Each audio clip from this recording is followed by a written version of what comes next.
اگر امام سے مراد اگر راہ ہدایت والا امام پہ تھا اگر ایسے امام کی ہدایت میں تھا کہ جو امام ہدایت کر رہا تھا، اور ایسا تھا دوسرے گروہ جو ایسے شخص کی ہدایت میں تھے، ایسے دوسرے لوگوں کی ذمہ داری میں تھے کہ جو گمراہ کر رہے تھے. تو ایسا نہیں ہوا کہ وہ لوگ کہ جو گمراہ امام کی طرف تھے وہ ہدایت والے کی طرف چلے جائیں گے. وہ انہیں امام کے ساتھ جائیں گے کہ جن کے ساتھ میں وہ زندگی کے اندر، حیات کے اندر وہ تھے.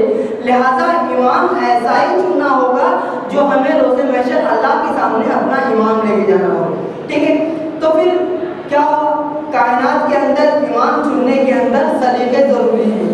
امام اگر ہم نے اپنا اچھا چنا تو ہمیں قیامت کے اندر ہمیں بہترین راستہ ہوگا. ورنہ کائنات میں جو بھی امام ہم چن لیں اور یہاں پر جیسے بھی امام دنیا میں چن لیں، لیکن قیامت اور بعد محشر اس وقت ہمیں ایسے مراحل کا سامنا کرنا ہوگا کہ جہاں پر ہمارا امام اگر ہم نے صحیح نہ چنا تو وہ خود سر جھکائے کھڑا ہوگا کہ وہ آپ کی ہدایت کے لیے آپ کو کیا نجات دلائے گا.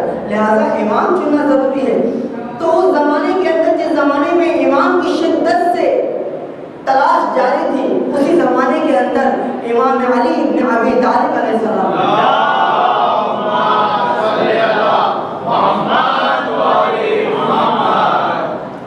امام نے ارشاد فرمایا کہ ہم اس امامت کے جھگڑے کو ختم کر دیتے ہیں. تم دعویٰ کر رہے ہو کہ تم امام ہو اور میں دعویٰ کرتا ہوں کہ میں امام ہوں. لہٰذا ہماری آپسی فوج، معاویہ سے کہا میرے شان سے کہ ہماری آپسی فوج لڑے. اس سے بہتر یہ ہے کہ ہم دو لوگ آپس میں لڑ لیں اور جو جیت جائے گا وہ امام ہو جائے گا اور جو ہار جائے گا وہ ختم اس کا معاملہ. تو معاویہ بڑا ہوشیار تھا. اس نے کہا کہ یہ ممکن نہیں ہے میں آپ سے لڑوں. فوجیں لڑیں ممکن ہے، یہ ممکن ہے کہ فوجیں آپس میں لڑیں. امام نے ایک بہترین سا حل دیا کہ مسلمان آپس میں مارے کاٹے جائیں، ایک دوسرے کا قتل کریں. یہ اچھا نتیجہ نہیں ہے. اگر یہ چاہتے ہو امامت کے فیصلے کے سلسلے سے تم چاہتے ہو تو تمہارے لیے بہترین رائے یہ ہے کہ تم آ جاؤ ایک میدان کے اندر، ایک میدان میں علی آ جائے، دونوں آپس میں مقابلہ کریں اور مقابلہ کرنے کے بعد میں جو مرد میدان ہو اسی کی امامت باقی رہے. کہا اے علی اس بات کو تمہارے نہیں مانتے.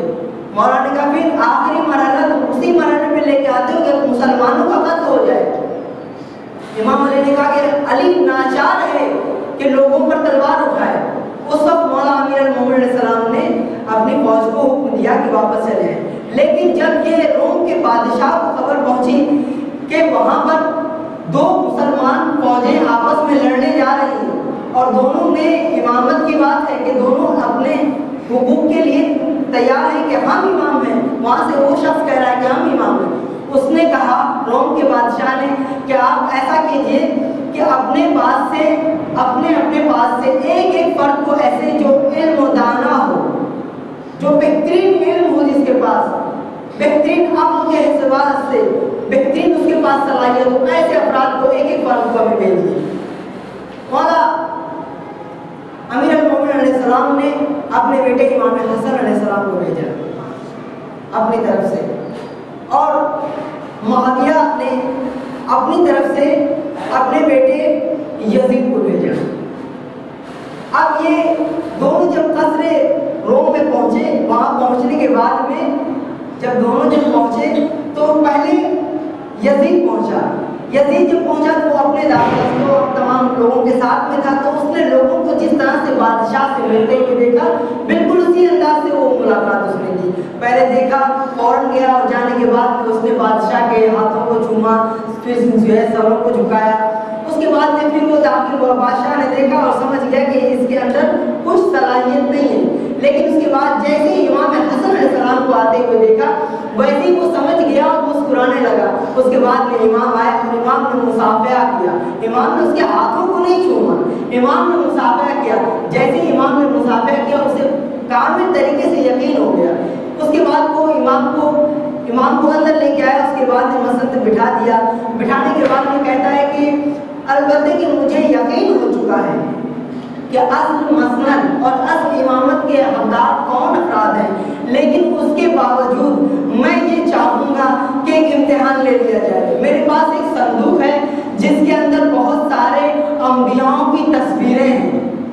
اس کے اندر انبیاؤں کی تصویریں ہیں. میں چاہوں گا کہ ان انبیاؤں کی تصویروں کو دیکھنے کے بعد میں بتایا جائے کہ ان انبیاؤں کے اسماء کیا ہیں, یہ کون کون سے انبیاء ہیں, نام بتایا جائے. یزید کے سامنے جب لایا گیا, تصویریں دکھائی گئی, تو یزید پریشان ہو گیا. کہنے لگا کہ میں نے ان لوگوں کے ساتھ کیا زندگی گزاری ہے کہ جو میں ان لوگوں کو پہچانتا ہوں اور بتاؤں کہ یہ کون کون لوگ ہیں, یہ میں نہیں بتا سکتا. اس کے بعد میں پھر چند سوالات اور کیے, لیکن یزید جواب نہیں دے سکا. اس کے بعد میں قصر روم کے بادشاہ نے سوال کیا کہ اے حسن آپ بتائیں کہ ان نبیوں کے بارے میں کہ ان کے اسماء کیا تھے. اب امام حسن علیہ السلام نے ذکر کرنا شروع کر دیا, انبیاؤں کے نام بتانا شروع کر دیے, ان کے زمانے اور ان کے واقعات کو بیان کرنا شروع کر دیا. تمام کے تمام لوگ بیٹھے خاموشی سے سن رہے ہیں اور بہت ہی تعجب میں ہے کہ امام اس طریقے سے ذکر کر رہے ہیں کہ جس طریقے سے امام اس نبی کے زمانے میں موجود ہوں, اس نبی کے بارے میں اس طرح سے بتا رہے ہیں. تمام لوگ تعجب میں تھے. اس کے بعد میں جب امام نے تمام باتیں بیان کی, اس کے بعد میں وہ بادشاہ نے 2 خط لکھے. ایک خط امیر معاویہ کے پاس لکھا, ایک خط امیر المومنین کے پاس علی بن ابی طالب کے پاس لکھا.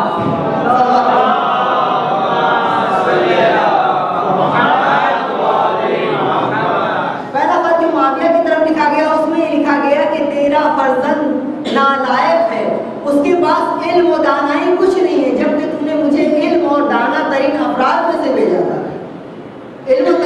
عالم ترین اور دانا ترین افراد میں سے تم نے بھیجا تھا. اس کا مطلب یہ ہے کہ تمہاری طرف میں امامت اور وراثت میں علم کسی طرح کی چیز کوئی پائی نہیں جاتی. اور امام علیہ السلام کو لکھ کر جو خط بھیجا کہ یقین ہے, اس بات کی علامت ہے, آپ کے فرزند نے اس بات کو ثابت کر دیا ہے کہ امامت اور ولایت اگر کسی کے حصے میں ہے تو وہ آپ کے حصے میں ہے.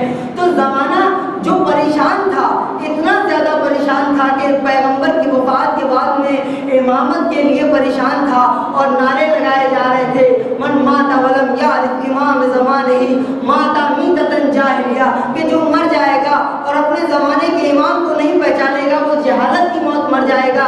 لوگ پریشان تھے اپنے زمانے کے امام کو ڈھونڈنے کے لیے.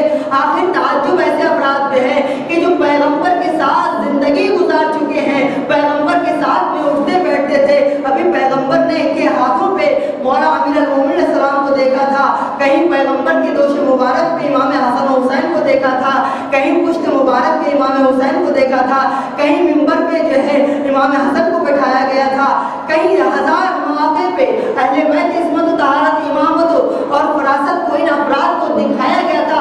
اس کے باوجود یہ امام کی تلاش میں پریشان حال تھے کہ امام تلاش کر رہے تھے. اگر انہیں اپنا امام مسلمانوں میں نہیں مل رہا تھا تو کم سے کم روم کے بادشاہ کے پاس چلے جاتے تو وہ اصلی امام بتا دیتا. ایک صلوات پڑھے محمد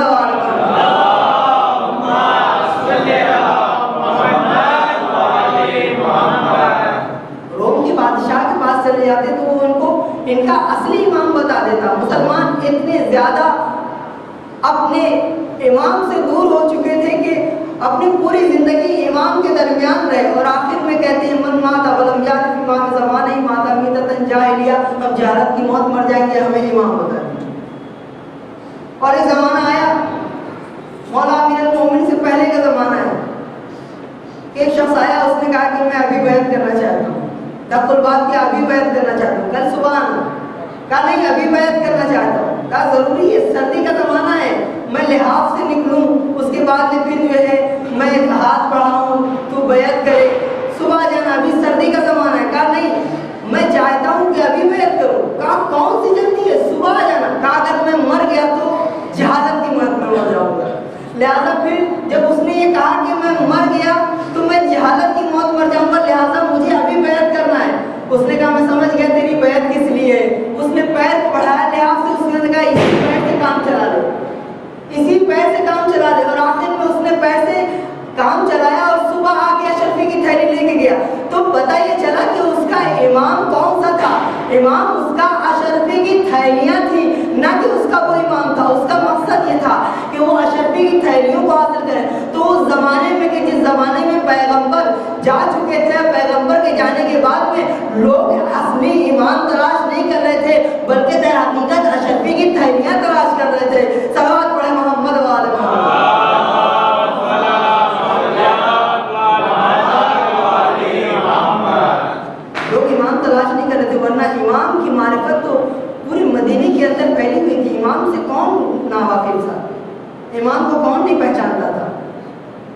امام جعفر صادق علیہ السلام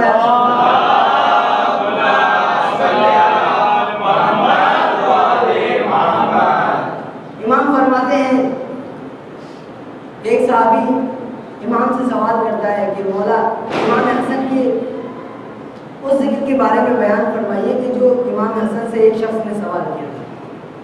امام فرماتے ہیں کہ ایک مرتبہ امام حسن علیہ السلام اپنے مجلس میں بیٹھے ہوئے تھے کہ اچانک ایک شخص آیا اور آنے کے بعد وہ کہتا ہے کہ مولا آپ امامت کے دعوے دار بنتے ہیں اور آپ کے مخالف میں شام میں وہ امامت کے دعوے دار ہیں، لہٰذا آپ جب کہتے ہیں کہ آپ کے پاس امامت ہے، قوت توانائی ہے، تو پھر آپ کو چاہیے کہ آپ اس قوت کو استعمال کریں۔ آپ چاہیں تو شام کو عراق میں بدل دیں، عراق کو شام میں تبدیل کر دیں، آپ چاہیں تو مرد کو عورت میں، عورت کو مرد میں تبدیل کر دیں۔ یہ تمام اختیارات تو امام کے ہاتھ میں، پھر اتنی جنگیں، اتنی تمام چیزوں کی ضرورت کیا ہے؟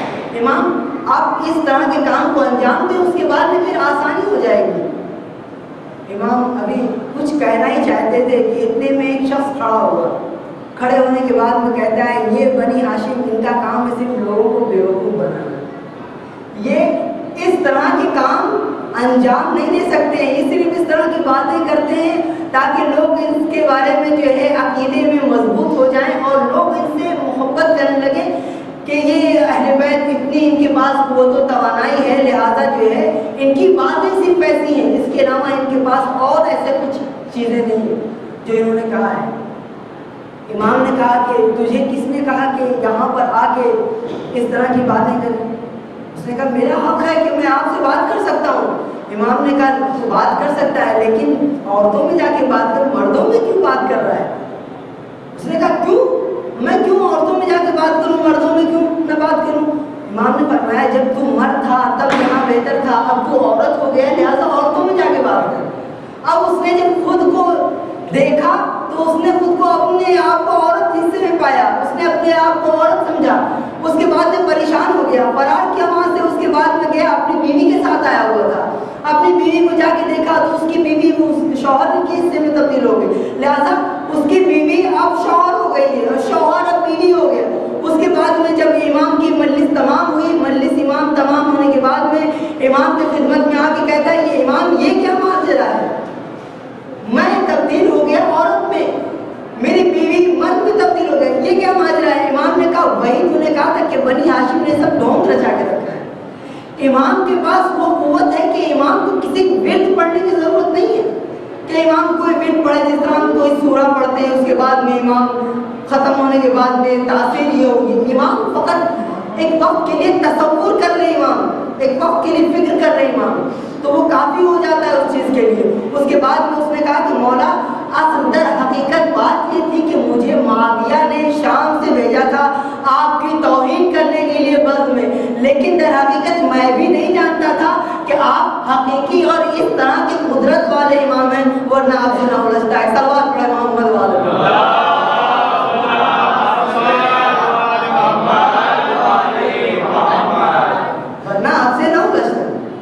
اور اس کے بعد میں پھر امام علیہ السلام نے کہا کہ ٹھیک ہے، اگر تم اس بات کو سمجھ چکے ہو تو پھر جو ہے قوت امامت سے دوبارہ تم اپنی اصلی حالت پہ لوٹ آؤ گے۔ اور یہ واقعہ امام حسن علیہ السلام کے زندگی میں بہت سارے مواقع پہ اسی طرح سے ہوا، بہت سارے موقع پہ ایسا ہوا۔ لوگ آئے اور آنے کے بعد میں امام کو برا بھلا کہنا شروع کر دیا، اور امام نے جو ہے کہا کہ یہاں کیوں کھڑے ہو جبکہ تمہارے کھڑے رہنے کی جگہ نہیں۔ تو لوگ جو ہے امام علیہ السلام سے آ کے امامت کے خلاف امام ہی کو استعمال کرنے کی کوشش کرتے ہیں۔ اچھا اگر امام کسی اور کو چن لیا جائے، جس طرح سے لوگ آج اس زمانے کے اندر اپنے لیے، اپنے ملک کے لیے صدر چن لیا کرتے ہیں، کیا مشکل ہے سر، ملک تو چل رہا ہے۔ اگر اسی طریقے سے اگر امام چن لیا جائے تو کیا پریشانی ہوگی؟ وہی پریشانی ہوگی جو آج اس کائنات میں ہو رہی ہے، یعنی اگر وہ شخص عدالت برقرار کرنے کی کوشش کرے گا تو پھر یہی ہوگا کہ وہ یہ سوچے گا کہ ایک پلیٹ کھانا تمام لوگوں میں تقسیم کر دیا جائے، ایک پلیٹ کھانا وہ عدالت کے لحاظ سے ایک پلیٹ کھانا وہ لے گا اور تمام لوگوں میں تقسیم کرنا شروع کر دیا. نتیجہ کیا ہوا؟ کوئی بچہ تھا اس کے لیے ایک پلیٹ کھانا بہت زیادہ تھا, کوئی بڑا تھا اس کے لیے کچھ بھی نہیں تھا, وہ بھوکا رہ گیا. لہذا وہ کھانا سب تک تقسیم نہیں ہو سکتا ہے, لہذا عدالت برقرار نہیں رہ پائے گی. یہ زمانے میں یہ جو رکھا گیا کہ ہم چنیں گے, اس بنا پر جو حکومت آئی, اس حکومت کا اثر یہ تھا کہ ہمیشہ ظلم ہوا, ہمیشہ ظلم ہوا, ہم چنیں گے. لہذا اللہ نے ارشاد فرمایا انی جاعل للناس اماما انی جاعل فی الارض خلیفہ, میں زمین پہ خلیفہ بناؤں گا, میں جو ہے تمہارے لیے امام بناؤں گا. یعنی امام اگر بنائے گا پروردگار عالم اور خلیفہ بنایا جائے گا تو وہ اللہ بنائے گا, یعنی جو ہے امام بھی بنائے گا تو اللہ بنائے گا اور خلیفہ بھی بنائے گا تو اللہ بنائے گا. کیوں؟ اگر اللہ کے علاوہ غیر اللہ اگر امام بنا لے گا یا خلیفہ بنا لے گا تو وہ اپنے لوگوں کے لیے صرف بنا سکتا ہے, غیروں کے لیے نہیں بنائے گا. کیوں؟ امام اگر بنائے گا تو وہ اپنے لیے بنائے گا, انسانوں کے لیے بنائے گا, جبکہ اللہ جب خلیفہ بنائے گا تو وہ ایسا خلیفہ بنائے گا جو انسانوں کے لیے بھی خلیفہ ہو, جنوں کے لیے بھی خلیفہ ہو. ایسا خلیفہ بنائے گا جو انسانوں کے لیے بھی خلیفہ ہو اور جو ہے درندوں اور پرندوں چرندے ہر تمام مخلوقات کے لیے خلیفہ ہو. ایسا خلیفہ انسان جب اپنے لیے اگر چند افراد مل کر اگر ایک خلیفہ یا ایک امام چن لیں گے تو نتیجہ یہ ہوگا کہ وہ فقط انسانوں کی ہدایت کر سکتا ہے, لیکن اگر اللہ کسی کو ہدایت کے لیے چنے گا تو وہ پوری کائنات کی مخلوقات کی ہدایت کر سکتا ہے. ایک صلوات پڑھے محمد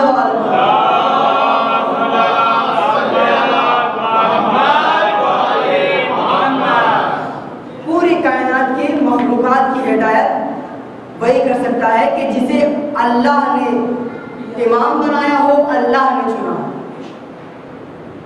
اگر اللہ کا بنایا ہوا رہے گا تو پھر وہ ہر ایک شے کی حفاظت کر سکتا ہے اور ہر ایک کو ہدایت دے سکتا ہے.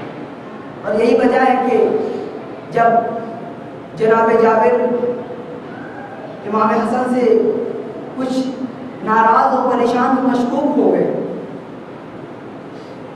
مقصد یہ تھا کہ امام حسن علیہ السلام نے جب صلح کر لی, صلح کیوں کی, اتنے لوگ لڑے, اس کے بعد میں پھر کافی لوگ مرے, اس کے بعد میں آپ زخمی ہوئے, ابھی بھی آپ کے پاس فوج ہے, لیکن آپ صلح کیوں کر لے رہے, کیوں صلح کر رہے ہیں؟ امام حسن نے صلح کر لی. جناب جابر اسی سے پریشان تھے, جبکہ صحابی تھے. جناب جابر کے بارے میں کافی روایتیں ہیں, جناب جابر کافی مورد اطمینان شخصیت میں سے. جناب جابر پریشان. ایک مرتبہ امام حسن نے دیکھا, جناب جابر کی طرف دیکھنے کے بعد نے کہا جابر مجھ سے راضی ہو؟ جناب جابر نے کہا مولا آپ سے کون راضی ہو؟ امام نے فرمایا نہیں, کچھ مشکوک لگتے ہو, میری صلح سے راضی نہیں ہو؟ کہا مولا قلباً سکون نہیں ہے مجھے. کہا کیا چاہتے ہو؟ کہا مولا آپ نے صلح کر لی, آخر میں پھر اسی کی حکومت آ گئی اور دھوکے باز ہے, کبھی اپنے وعدے پہ آپ کے بابا کے ساتھ کبھی اس نے وفا نہیں کیا, اس کے بعد میں آپ نے صلح کر لی. امام نے فرمایا کہ جابر یاد رکھو کہ ہم جو کام کرتے ہیں وہ اللہ کے حکم کے مطابق کرتے ہیں, جو کام ہم انجام دیتے ہیں وہ اللہ کے حکم کے مطابق اور رسول اللہ کے اہل بیت علیہ السلام کے احکام کے مطابق انجام دیتے ہیں. کوئی ہم اپنی مرضی سے کوئی کام انجام نہیں دیتے. جناب جابر نے کہا مولا.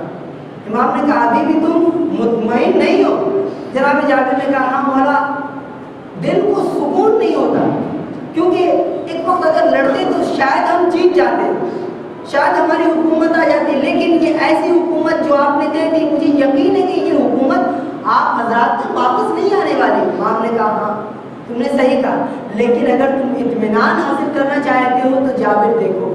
امام نے کہا کہ اے جابر زمین کی طرف دیکھو. جناب جابر ابھی زمین کی طرف دیکھ رہے تھے کہ زمین میں شگاف پیدا ہوا. اب زمین میں جب شگاف پیدا ہوا اس کے بعد جناب جابر کیا دیکھتے ہیں کہ مولا امیر المومنین علیہ السلام زمین سے باہر آ رہے ہیں, حضرت رسول کریم زمین سے باہر آ رہے ہیں, جناب جعفر طیار جناب حمزہ زمین سے باہر آ رہے ہیں. اس کے بعد جناب جابر سے امام حسن علیہ السلام کہتے ہیں کہ اے جابر ان سے پوچھو کہ امام حسن نے اس کام کو انجام دیا تو کیا انجام دیا۔ اس کے بعد جناب جابر کھڑے ہیں، امام حسن علیہ السلام ہیں، اور اس کے بعد میں مولا امیر المومنین اور رسالت ماں فرماتے ہیں اے جابر یاد رکھو امام حسن نے کسی کام کو اپنی مرضی کے مطابق نہیں انجام دیا، بلکہ یہ ضروری تھا اس کام کے انجام ہونے کے لیے، یہ ضروری تھا، اور ان کی امامت میں اس کام کے لیے انہیں چنا گیا تھا۔ لہذا جابر صلح حسن ضروری ہے، اگر حسن صلح نہ کرتے تو یاد رکھو اس کے بعد کے اور اماموں کو پوری کی پوری بنی ہاشم کو دبا دیا جاتا۔ کیوں؟ اس کی وجہ یہ تھی کہ اگر امام حسن صلح نہ کرتے تو یہ امام حسن کے ساتھ جو تم فوج دیکھ رہے تھے کہ امام حسن کے ساتھ ہیں، یہ کل دوسرے ہی دن امام حسن کو خود ہی باندھ کے معاویہ کے پاس لے جاتے، اور وہاں لے جانے کے بعد میں دے دیتے اور کہتے کہ ہمیں ہمارا انعام دے دو۔ اس کے بعد پھر امام حسن کے پاس کوئی ایسی بات نہیں، کوئی ایسا وعدہ نہیں رہ جاتا، کوئی ایسا عہد و پیمان نہیں رہ جاتا کہ اپنی بات کہنے کے لیے رہ جائے۔ لہذا امام حسن کی صلح ضروری تھی۔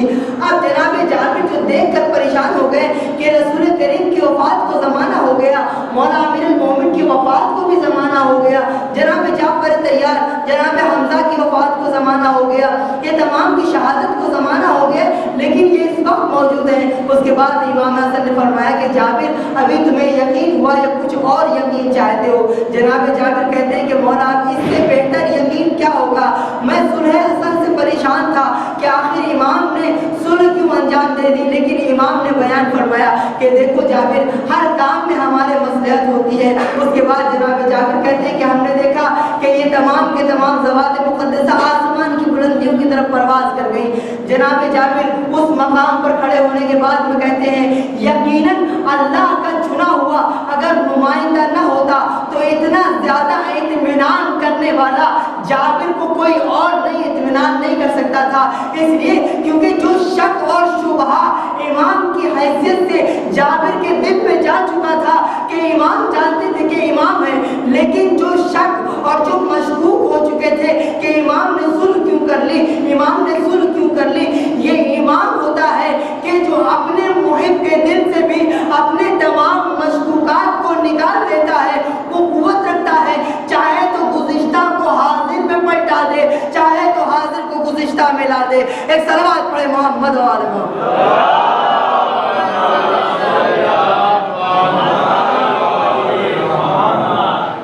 امام کے پاس وہ قوت ہوتی ہے، امام کے پاس وہ توانائی ہوتی ہے کہ امام اپنے صحابی اپنے چاہنے والے کی ہدایت کرتے ہیں، اس طریقے سے امام ہدایت کرتے ہیں، اور امام ہادی ہے۔ جب تک کہ امام کی شناخت نہیں ہوگی، امام کی پہچان نہیں ہوگی، ہدایت انسان تک نہیں آ سکتی۔ من مات ولم یعرف امام زمانے مات عمیدۃ جاہل، جہالت کی موت مرے گا انسان اگر امام کی شناخت، امام کی شناخت آیا اس زمانے میں کہ جب لوگ امام خود گھر بنے امام تیار ہو رہے تھے، گھر گھر امام تیار ہو رہے تھے، جس زمانے میں لوگ اپنے گھروں سے فتوے دے رہے تھے، امامت کی دعوے کر رہے تھے، جس زمانے میں لوگ امامت کے دعوے کر رہے تھے کہ ہم امام ہیں، ہم امام ہیں، اس زمانے میں امام حسن نے اس امامت کے کام کو انجام دیا۔ امام حسن علیہ السلام اسی زمانے کے اندر کہ جب امامت کو نقصان بھی پہنچنے والا تھا، امامت سے فائدہ بھی حاصل ہونے والا تھا، ایک یہودی کہ جس نے امام حسین علیہ السلام کو جاتے ہوئے اپنے گھر میں پکڑ لیا، دیکھا کہ امام حسین علیہ السلام جا رہے ہیں، اس نے اپنے گھر کے پاس سے دیکھا اور امام حسین علیہ السلام کو پکڑ لیا اور پکڑ کے اپنے گھر کے اندر داخل کر دیا تاکہ کوئی نہ دیکھ پائے اور میں امامت کو نقصان پہنچا۔ جناب فاطمہ الزہرا نے احساس کیا کہ امام حسین نہیں ہے، جناب فاطمہ نے امام حسن کا بیٹا حسن دیکھو حسین کہاں ہے۔ اس وقت امام حسین علیہ السلام کی تلاش میں امام حسن نکلے اور جب تلاش کرتے رہے اس کے بعد میں ایک ہرن کو دیکھا امام حسن علیہ السلام نے، اس ہرن سے پوچھا کہ کیا تم نے میرے بھائی حسن کو دیکھا ہے؟ اس ہرن نے جواب میں کہا کہ ہاں مولا، میں نے دیکھا ہے کہ فلاں صالح نام کا یہودی ہے، وہ اپنے گھر پہ آپ کے بھائی امام حسین کو لے کے گیا، آپ کے بھائی امام حسین علیہ السلام کو اپنے گھر پہ لے کے گیا۔ امام نے جب سنا اس کے بعد میں امام اس صالح یہودی کے گھر پہنچے، اور پہنچنے کے بعد میں امام علیہ السلام اس صالح کے گھر پہنچے، اور پہنچنے کے بعد میں کہا کہ میرے بھائی کو مجھے واپس دے دو۔ اس نے کہا تمہارا بھائی یہاں پہ کہاں؟ ایک مرتبہ امام فرماتے ہیں کہ یاد رکھو، اگر تو نے ہمارے بھائی کو مجھے واپس نہ دیا تو یاد رکھ میری ماں فاطمہ رات میں نماز شب پڑھتی ہے، میں اس سے کہوں گا کہ تیرے لیے لعنت کرے، ملامت کرے، تیرے لیے بد دعا کرے، تو نابود ہو جائے۔ اگر تو نے میرے بھائی حسین کو نہ دیا تو میں تیرے لیے اپنی ماں سے کہوں گا کہ جو ہے بد دعائیں کرے کہ تو نابود ہو جا، تو تباہ برباد ہو جا، اور اگر تو نے نہ دیا تو میرے بابا علی مرتضیٰ سے میں شکایت کروں گا کہ وہ تجھے نابود کر دیں، تباہ برباد کر دیں، ختم کر دیں۔ میں اپنے نانا رسالت مآب سے شکایت کروں گا۔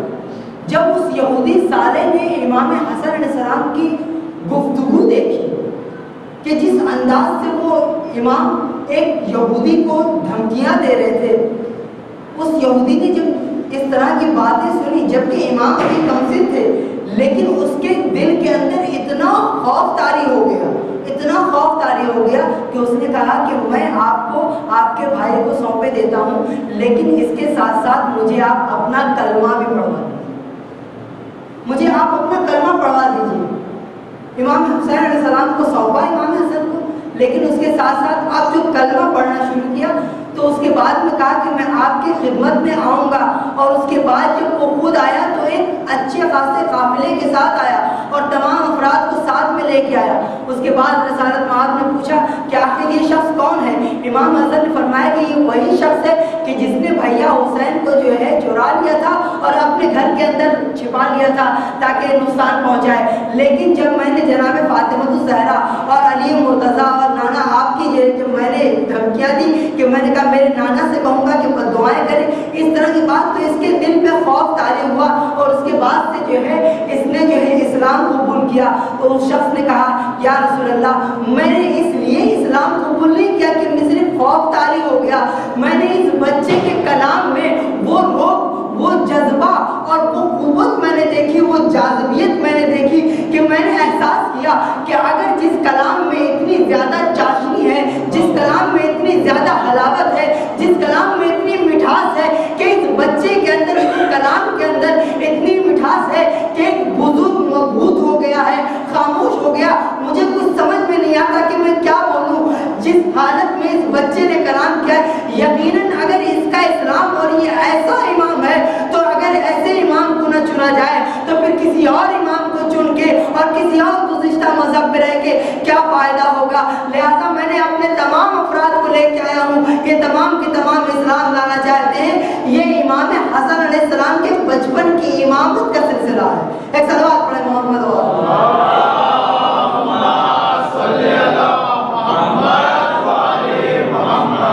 یہ امام حسن، تو یہ امامت ہے کہ جس کے ذریعے انسان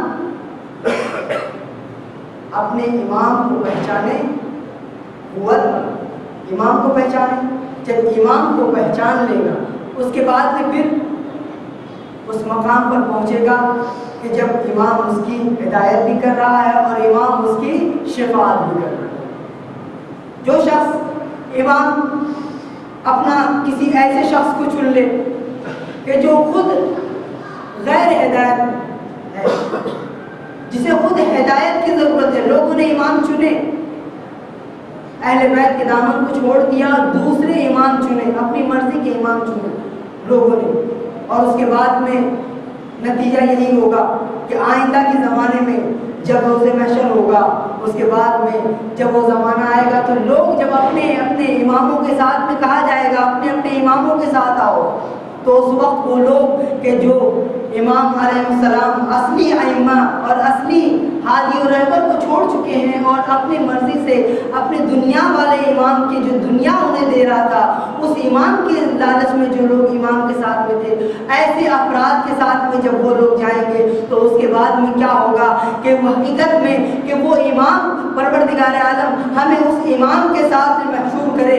کہ جس امام کے ساتھ میں ہم اپنی زندگی گزارنا چاہتے تھے، ہمیں اس امام کے ساتھ میں متصل رہنے کی توفیق عنایت فرمائے۔ زندگی میں بہت سارے اوقات ایسے آ جاتے ہیں کہ جب انسان اپنی پوری زندگی کے اندر، اپنی پوری حیات کے اندر امام کے ساتھ متصل ہے، لیکن کبھی ایسا موقع آ جاتا ہے کہ امام سے اپنی موت کے نزدیکی وقت تک ہٹ جاتا ہے، اپنے امام سے دور ہو جاتا ہے، بیٹھ جاتا ہے، اپنے امام سے دور ہو جاتا ہے۔ یہ ایسا موقع ہوتا ہے کہ جس موقع کے اندر انسان سے شیطان پوری کوشش کرتا ہے، اور ایسے ہی موقع ایسے ہوتے ہیں کہ جس کے اندر کبھی زندگی میں امام سے کبھی متصل ہی نہ ہوا ہو، لیکن موت سے کچھ موقع، کچھ لمحہ پہلے ایسا وقت ہوتا ہے کہ جس کے اندر انسان چاہے تو امام سے متصل ہو جائے، چاہے تو امام سے منصرف ہو جائے۔ یہی دیکھا گیا کہ جناب حور علیہ السلام امام سے منصرف تھے، لیکن موت سے کچھ لمحے پہلے امام سے متصل ہو گئے۔ لیکن بہت سارے افراد جیسے تھے کہ جو امام سے متصل رہے، لیکن کیا واقع آیا کہ جب جیسے ابن ملجم جو امام سے متصل رہا، امام کا چاہنے والا رہا اور امام سے محبت کرنے والا رہا، کہ جب پہلا شخص آیا امام کی بارگاہ میں اور آنے کے بعد میں کہتا ہے کہ سلام ہو میرا ایسے امام پر کہ جو پہلا نبی کے بعد میں پہلا جانشینی کا حق رکھتا ہے، پہلا امام برات ہے، اس پر میرا سلام ہو۔ امام نے اور اس کے بعد میں جملہ اس نے ایسا کہا کہ اس پر اللہ کی لعنت ہو کہ جس نے آپ کے حق کو جو ہے غصب کیا، آپ کے حق کو چھینا۔ یعنی بہت بڑا ابن ملجم نے ایک بہت بڑی بات کہی تھی، اور اس زمانے کے اندر کوفے میں کہ جب مولا علیہ السلام کی ابھی پہلی حکومت ہے، لوگ بیعت کر رہے ہیں، اس زمانے کے اندر ابن ملجم نے ایسی بات کہہ دی کہ اس شخص پر لعنت ہو من جہد حق کا، جو آپ کے حق سے جس نے جو ہے آپ کو جو ہے روکا۔ امام علیہ السلام نے اس کی طرف دیکھا اور دیکھنے کے بعد میں کہا کہ تو کون ہے؟ اس نے کہا کہ میں ابن ملجم ہوں۔ امام نے پوچھا کہ کس کا بیٹا ہے؟ کہا مرادی کا بیٹا ہوں۔ امام نے کہا کہ تو میرا قاتل ہے۔ امام نے کہا تو میرا قاتل ہے۔ اس نے کہا کہ مولا میں آپ کا قاتل کیسے ہو سکتا ہوں؟ امام نے فرمایا کہ یہ امامت کے جملے ہیں، تو میرا قاتل ہے، کیونکہ میں نے خود سرکار رسالت مآب سے یہ کہتے ہوئے سنا ہے کہ اے علی تیرا قاتل ابن ملجم مرادی ہوگا۔ اس نے جب سنا کہ امام فرما رہے ہیں، کہا امام جب آپ فرما رہے ہیں کہ میں آپ کا قاتل ہوں تو آپ مجھے ابھی قتل کر دیجئے۔ امام نے کہا نہیں، ہم تمہیں ابھی قتل نہیں کر سکتے۔ یعنی امام ہے، یہ امام ہے کہ امام جانتا ہے کہ یہ میرا قاتل ہے، لیکن اس کے باوجود اپنے قاتل کو قتل کرنے سے پہلے نہیں قتل کر رہا ہے، اپنے قاتل کو اپنے قتل سے پہلے نہیں قتل کر رہا ہے۔ یعنی امام اسے کہتے ہیں کہ جو اپنے قاتل کے لیے ہدایت کے لیے انتظار کرتا ہے۔ اگر ابن ملجم چاہتا تو ہدایت پا سکتا تھا، ابن ملجم چاہتا ہدایت پا سکتا، وہ مجبور نہیں تھا۔ اگر ہم یہ سوچ لیں کہ ابن ملجم کو قتل ہی کرنا تھا امام علیہ السلام کو، تو پھر وہ تو مجبور ہو گیا، پھر اس کی غلطی کیا رہے؟ ابن ملجم چاہتا تو اپنے آپ کو ہدایت دے سکتا تھا۔ امام علیہ السلام نے اسی لیے اسے موقع دیا تاکہ وہ اپنی ہدایت کر سکے، لیکن یہ ایسا موقع ہوتا ہے کہ جو ایک شخص سے موت سے پہلے کا وقت کا ایسا موقع ہوتا ہے کہ انسان چاہے تو اسی کے اندر ہدایت پا لے، انسان چاہے تو اسی کے اندر گمراہی حاصل کر لے۔ ایک سوال پڑھے محمد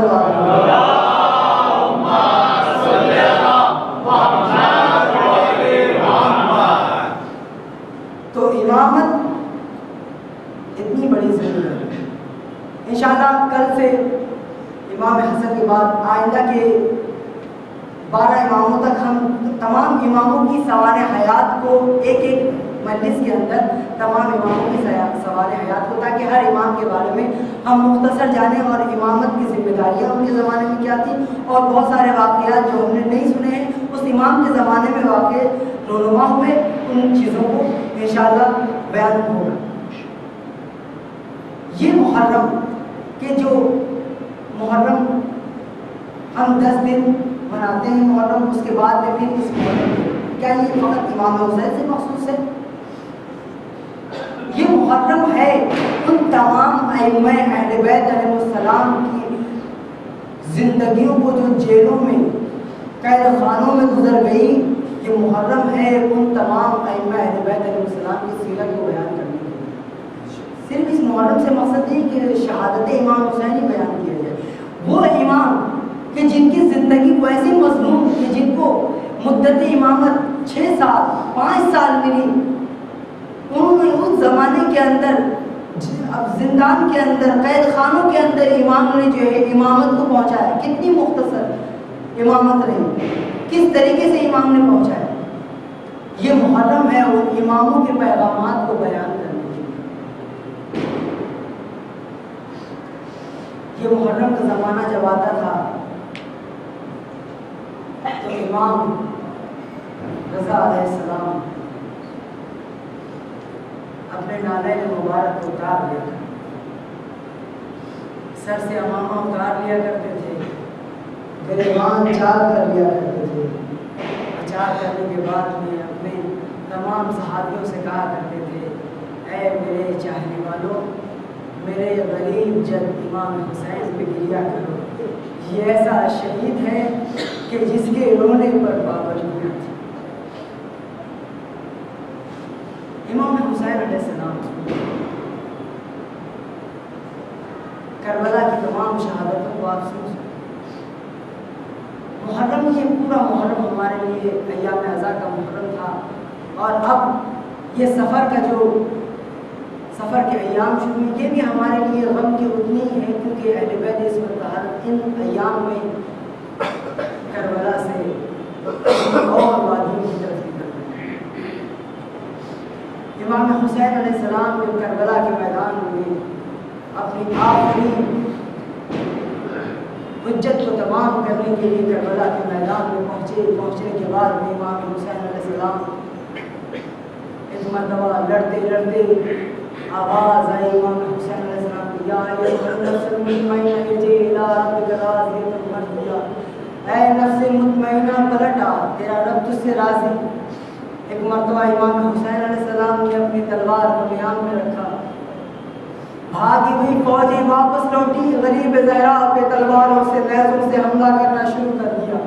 کسی نے نیزوں سے حملہ کیا، کسی نے تلواروں سے حملہ کیا، کسی نے خنجروں سے حملہ کیا۔ غریب زہرا گھوڑے پہ سنبھل نہ سکا، لیکن جب غریب زہرا زمین پر تشریف لایا اور اس کے بعد میں لاشا نہ زمین پہ تھا نہ زمین پہ تھا، امام زمانہ کہتے ہیں سلام میرا اس جد امجد پہ کہ جس کا لاشا نہ زمین پہ تھا نہ زمین پہ۔ غریب زہرا اس حالت میں غریب زہرا کو شمر نے بالوں سے پکڑتے ہوئے نشیب کی طرف کھینچتے ہوئے لے کے گیا۔ آخر احساس کرے کہ غریب زہرا کے جس کے جسم پر تیروں کی بارشیں ہوئی ہیں اور اس کے بالوں سے گھسیٹتے ہوئے نشیب کی طرف لے کے جائے، غریب زہرا کے جسم میں وہ تیر پیوست ہوتے جا رہے تھے، لیکن جب فاطمہ زہرا کے لال کو نشیب کی طرف لے کے گئے اور وہاں سے جناب فاطمہ زہرا کے لال کو وہاں پر کند خنجر کیا گیا، خنجر کو کند کیا گیا۔ عرب میں دستور تھا کہ جسے ذلیل کر کے، جسے رسوا کر کے شہید کرنا، قتل کرنا مقصود ہوتا تھا، اس کے لیے خنجر کو کند کیا جاتا تھا تاکہ خنجر نہ چلے، رک رک کے چلے اور اس شخص کو اذیت ہو۔ یہی کام کیا گیا، ایک مرتبہ خنجر کو کند کرنا شروع کیا گیا، خنجر کو کند کیا گیا۔ اب جو غریب زہرا کے گردن پہ خنجر کو چلایا گیا تو حلق کی طرف سے نہیں بلکہ پشت کی طرف سے دیکھا گیا ہے، قصابوں کو دیکھا گیا ہے کہ جب وہ خنجر، جب وہ تلوار یا نیزہ یا جب وہ چاقو چلاتے ہیں تو حلق کی طرف سے چلاتے ہیں تاکہ ان سے وہ جانور ذبح ہو جائے، لیکن ظالم نے امام حسین علیہ السلام کو گردن کی طرف سے خنجر کو چلایا تاکہ